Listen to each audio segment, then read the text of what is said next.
Bonjour à toutes et à tous, je suis ravie de vous retrouver sur ma chaîne pour votre nouveau tirage. Vous avez un nouveau message. J'espère que vous allez bien. Regardez, on a une belle lumière aujourd'hui. J'en profite, une belle lumière blanche, lumineuse. Est-ce que c'est la lumière des anges? Je l'espère en tout cas, si ça peut apporter un peu de lumière par rapport à ce qui se passe en ce moment. Voilà. J'espère que vous êtes bien installés pour écouter ce que les cartes ont à vous dire aujourd'hui par rapport à l'amour. Si vous avez des questions, des doutes, vous êtes au bon endroit, bien évidemment. Alors bien sûr, ne prenez que ce qui résonne, cela reste une guidance générale. Ça ne peut pas parler tous les jours à tout le monde, mais s'il y a deux, trois éléments qui vous parlent, eh bien, il y a peut-être quelque chose à vous approprier. En tout cas, c'est le but de cette vidéo. Et puis, si vous avez besoin d'une consultation privée, sachez que vous avez mes coordonnées sous la vidéo. Vous avez mon agenda, vous pouvez le consulter. Vous avez les informations et puis vous pouvez réserver en ligne, donc c'est beaucoup plus simple pour tout le monde. Voilà, puis j'ai 2-3 créneaux demain. Dimanche, j'en ai pas beaucoup parce que quand je suis en canalisation, je suis dans un état second, donc je peux pas en faire beaucoup par jour, hein, évidemment. Vous vous doutez bien. Allez, c'est parti. On va regarder ce que les cartes ont à nous dire pour aujourd'hui. Allez, je vais prendre le chakra du cœur. C'est mon tarot phare en ce moment. Enfin, c'est avec enfin, c'est pas un tarot, c'est un oracle d'ailleurs. C'est avec cet oracle que j'aime démarrer en ce moment mes guidances. Voilà, ça. C'est mon truc du moment, c'est comme ça, je ne sais pas pourquoi. Allez, c'est parti. Qu'est-ce qu'il va nous dire le chakra? Le chakra, il est tranché, il va directement dans le vif du sujet. Et il est sans... comment on dit il fait pas de chichi, voilà, il dit les choses. Ouais, il dit les choses. Et on me dit que votre âme sœur n'est pas prête. Alors moi, je serais tentée de vous dire, il y en a marre de ces autres qui ne sont pas prêts. C'est vraiment... ça sort beaucoup en ce moment. Hein. Ton âme sœur n'est pas prête. Bah voilà, donc ça veut dire quoi? Ça veut dire qu'il faut attendre, qu'il faut prendre sur soi, qu'il faut comprendre, qu'il faut faire preuve d'abnégation. Patience ou pas, je ne sais pas. Ça présuppose qu'un jour votre autre le sera prêt. Mais quand? La notion de temps est complexe. Ça peut prendre parfois du temps, malheureusement. Alors on me dit 4 mois, peut-être, peut-être pas, à prendre avec bien sûr une parenthèse. Mais on me dit que c'est votre âme sœur. Encore des choses à travailler, voilà. C'est peut-être vous qui n'êtes pas prêt et l'autre le ressent. Adaptez, hein, vous prenez ce qui résonne par rapport à votre situation et inversez les énergies si ça vous permet d'y voir plus clair. Parfois, c'est nous-mêmes qui ne sommes pas prêts, ça résonne chez l'autre inconsciemment et du coup, l'autre n'est pas prêt aussi.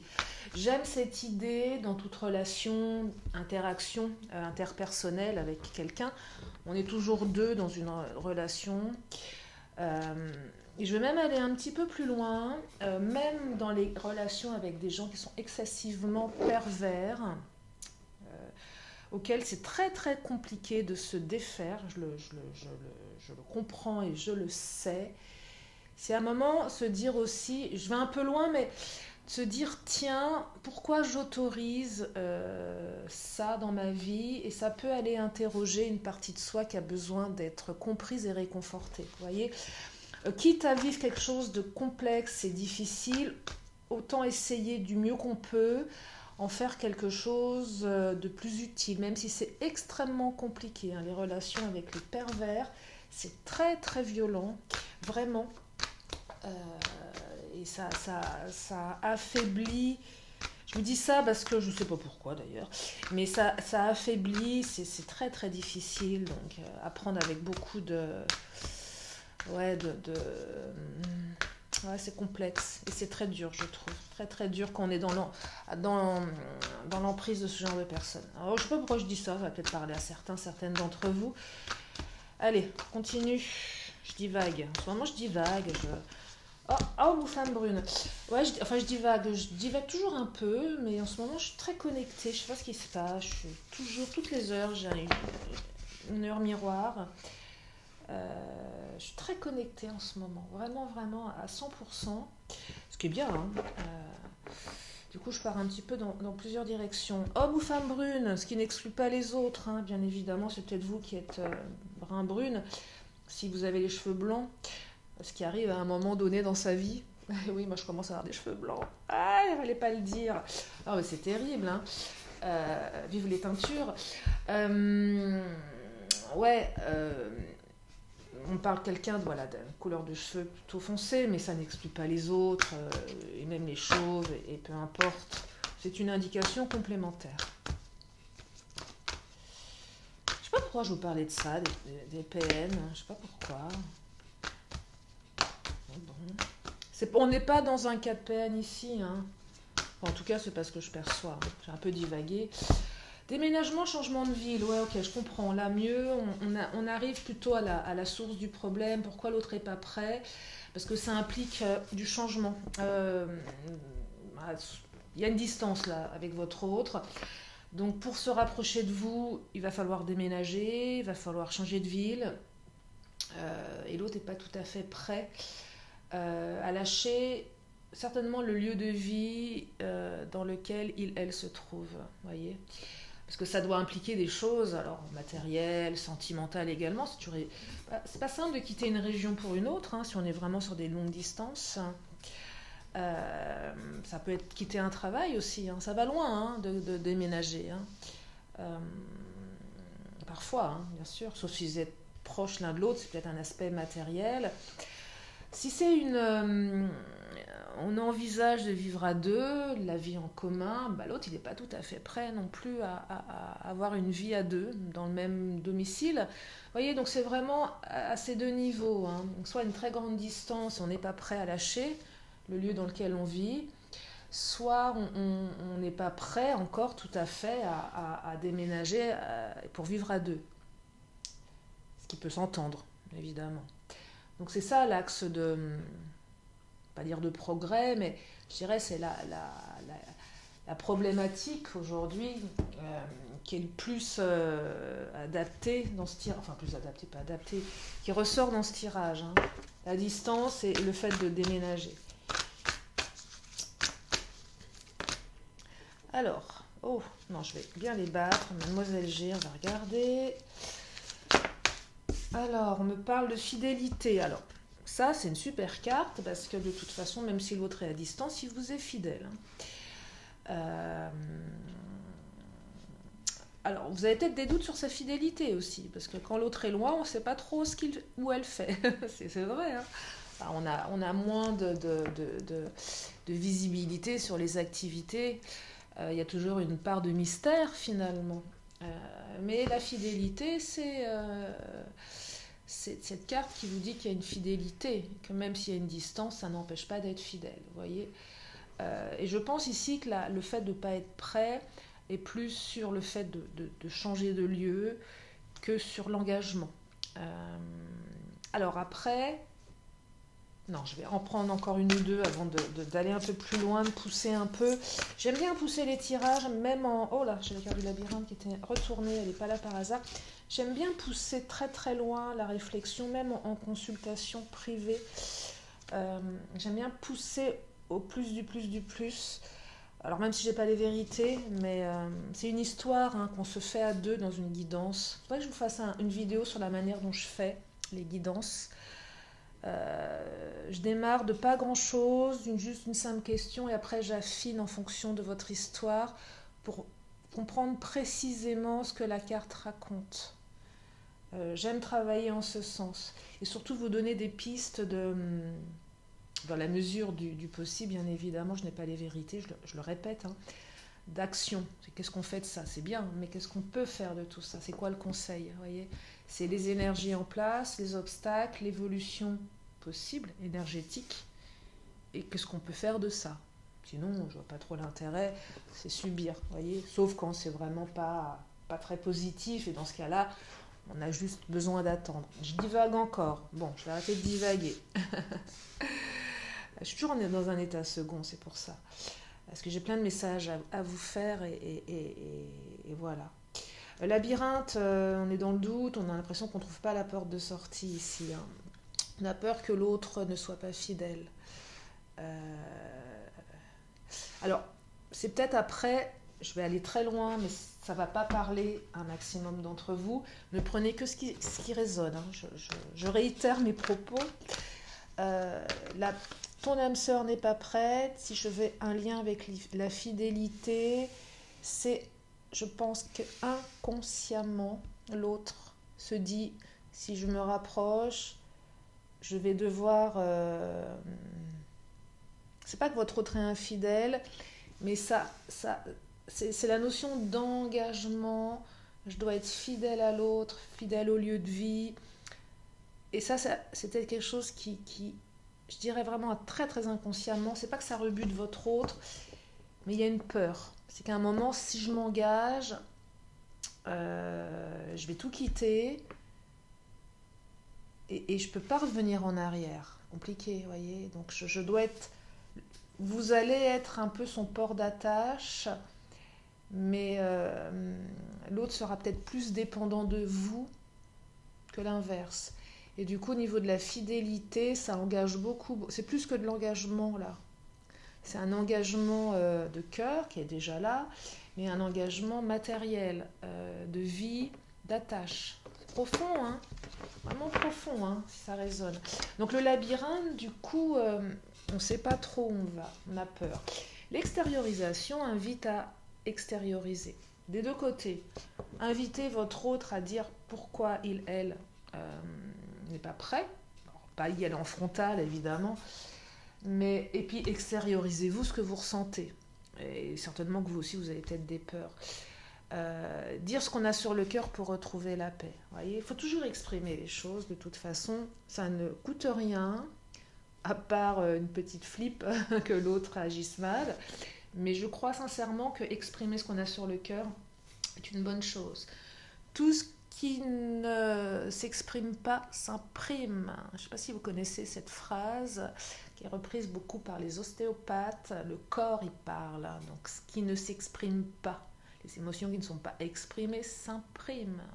Après, on a des bobos physiques, mal au ventre, mal à la tête, des poussées de boutons, d'eczéma. Il y a l'aspect médical, hein, bien sûr, qu'à prendre en considération, bien évidemment. Il faut toujours aller vérifier d'abord, mais le corps peut exprimer des choses. Vous voyez, moi en ce moment, la situation de ce qui se passe dans le monde, et je ne prends parti pour personne, mais je pense aux civils, quels qu'ils soient, je pense à tous les êtres humains de cette terre qui subissent les conséquences de ce qui se passe. Moi, ça me fait, en fait, ça me réveille des peurs, hein, vraiment. Donc je travaille énormément dessus, en EFT, en hypnose, parce que ça réveille des choses terribles pour moi. Il faut extérioriser ça, sinon ça s'imprime, parce que là, en ce moment, c'est le dos, vous voyez, le dos qui est en vrac, une tendance peut-être à moins dormir, à se réveiller à certaines heures, vous voyez, le cœur qui bat un peu plus vite, et voilà, on sent qu'il y a quelque chose voilà, qui fait peur, il y a une peur qui se réveille. Je divague encore, décidément, c'est pas possible, je peux pas m'en empêcher, hein. J'ai toujours été un peu comme ça à divaguer aussi, hein, dans tout ce que je fais. Je commence un truc, je fais autre chose. Bref, toujours un peu... J'aime bien, c'est comme ça. Allez. Parce que je vous partage des choses qui me viennent. Voilà. Ok, donc on extériorise. On dit les choses avec sagesse, c'est possible, sans crier. Je vais prendre le Béline. On va regarder au niveau de l'extériorisation. Qu'est-ce que ça conseille ?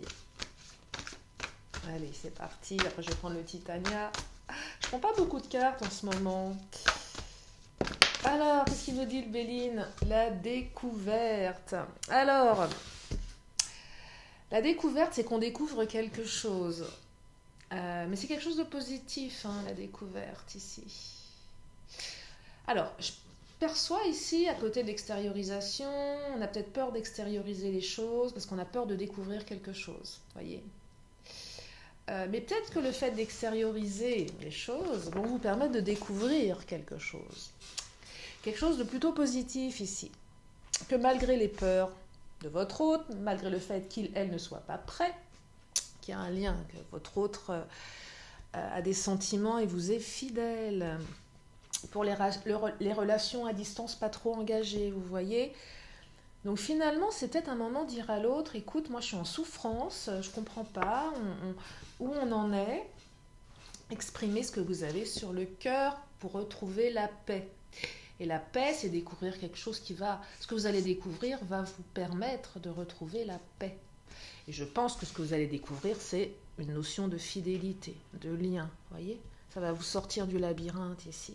Je ne dis pas que ça va permettre à l'autre d'être plus près, mais en tout cas, vous aurez compris ces motivations profondes, qui sont peut-être plus liées à un déplacement, un déménagement, voilà, on quitte un endroit.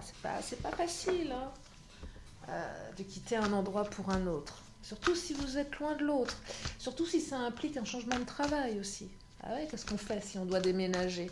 On va où? On fait quoi? On travaille où? On travaille comment? C'est l'inconnu. Et la sagesse, regardez, je vous parlais tout à l'heure de dire les choses avec sagesse. Elle est sortie, vous voyez? Ça invite à aussi accueillir avec sagesse les peurs de votre autre. C'est ça qu'on vous dit. Et que l'autre doit aussi accueillir vos peurs avec sagesse. C'est que c'est pas grave tout ça, dans le fond. C'est normal d'avoir peur. La peur, c'est une des émotions les plus utiles à l'être humain. C'est quand elle déborde un peu trop qu'elle est dysfonctionnelle. C'est normal d'avoir des peurs. Regardez la peur. Si on n'avait pas peur, on traverse la route et boum, on se fait faucher par... Non mais ce que je veux dire, la peur nous empêche de faire n'importe quoi. Mais il faut qu'elle soit mesurée. Si elle est trop extrême, elle déborde. Si elle déborde, elle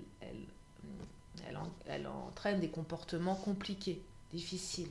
Donc là, il y a de la sagesse. C'est ok, t'as peur, j'ai peur, mais on a assez d'expérience, on a assez de recul pour avancer sagement et intelligemment. Quand je partage avec vous, vous êtes une majorité à être très très éclairée et très dans la paix et le développement de soi, voyez. Sauf quand vous êtes dans la colère, et la colère est légitime. C'est souvent besoin de respect, la colère. Et là, il y a de la sagesse, on arrive à dépasser. Allez, qu'est-ce qu'il nous dit le Titania?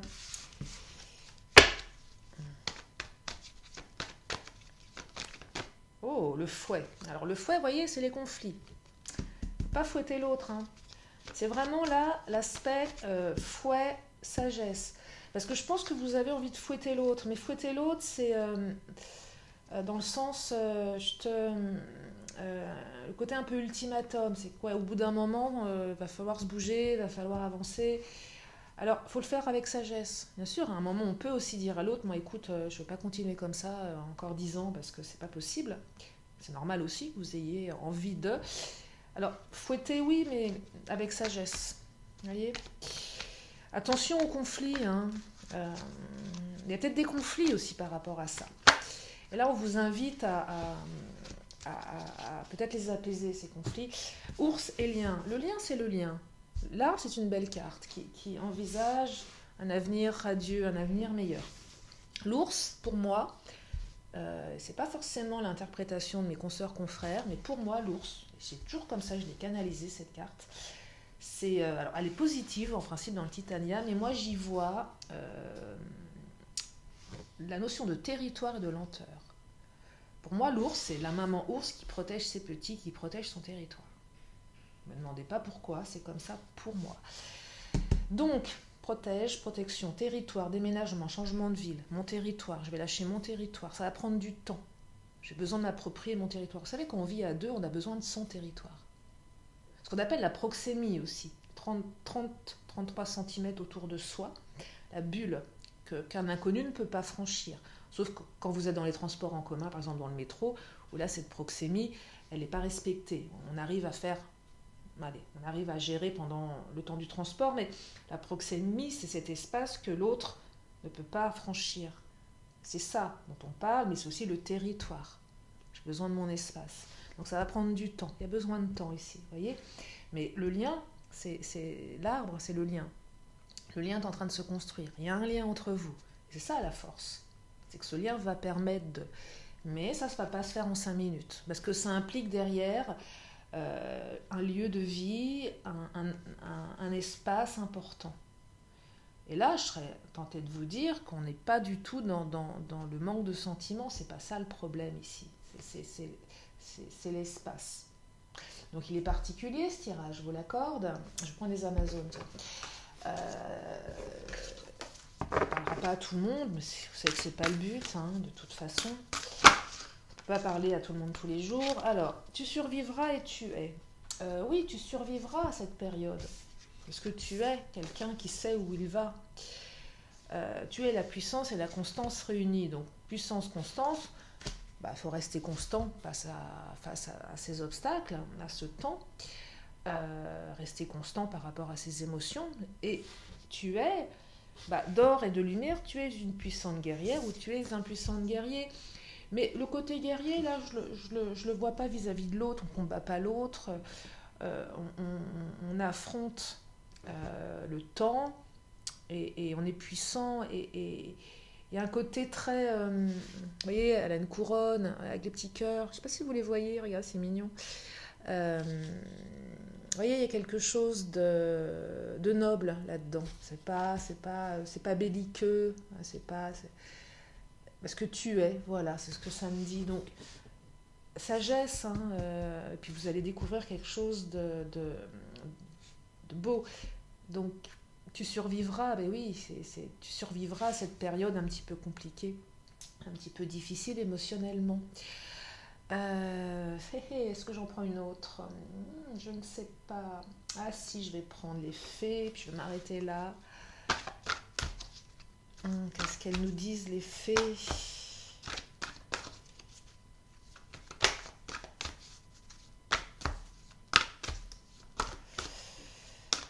Ouais, c'est plus dans les distances, là.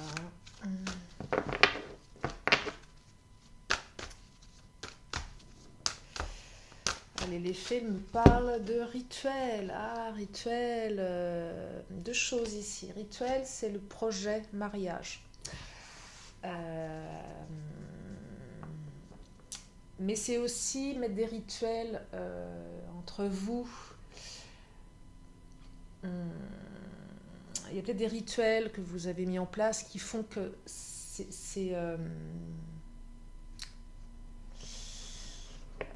comment dire, il y a deux choses que je perçois ici.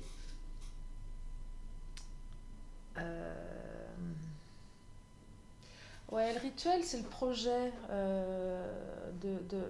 peut-être de mariage, ça va un peu loin, mais c'est quand même l'énergie qui ressort.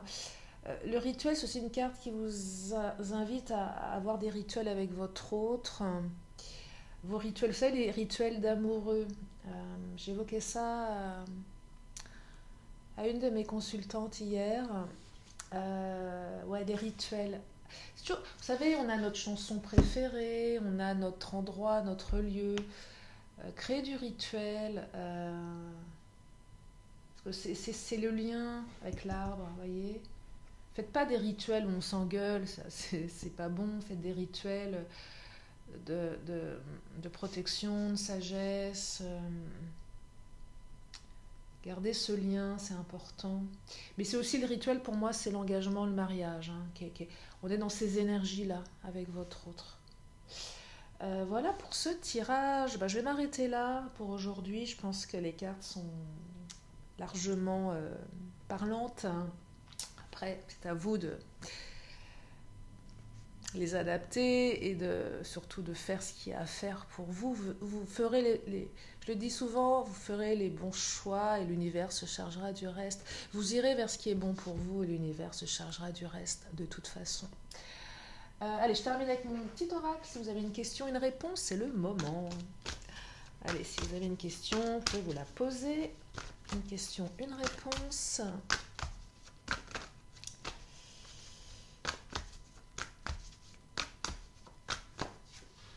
Oh, j'aime bien. En tout cas, j'espère que ça va aller dans le sens de votre réponse. De votre question, pardon. Alors, on vous dit oui. Voilà, c'est oui. Et oui, j'aime bien les oui, moi. Oh, et elle a sauté celle-ci. Le Japs rouge, la détermination. Et oui, il en faut de la détermination pour affronter tout ça. Regardez, Japs rouge. Alors, feu originel, à ta lueur, je me rappelle de mon potentiel, tu attises ma ferveur, quel que soit le labeur. Avec conviction, je me mets en action. Voilà pour ce tirage. Merci infiniment de votre présence. Merci à mes fidèles abonnés. Bienvenue aux nouveaux. Si vous êtes là pour la première fois, eh bien abonnez-vous. Il y a plein de vidéos sur ma chaîne. J'en fais tous les jours et peut-être parfois vous pouvez en avoir une petite deuxième. Et là je crois que je vais bientôt faire un tirage à choix aussi parce que c'est sympa je trouve et ça vous permet de laisser parler votre intuition. Voilà, je vous fais des énormes bisous, prenez bien soin de vous et je vous dis à très bientôt sur ma chaîne. Bye bye.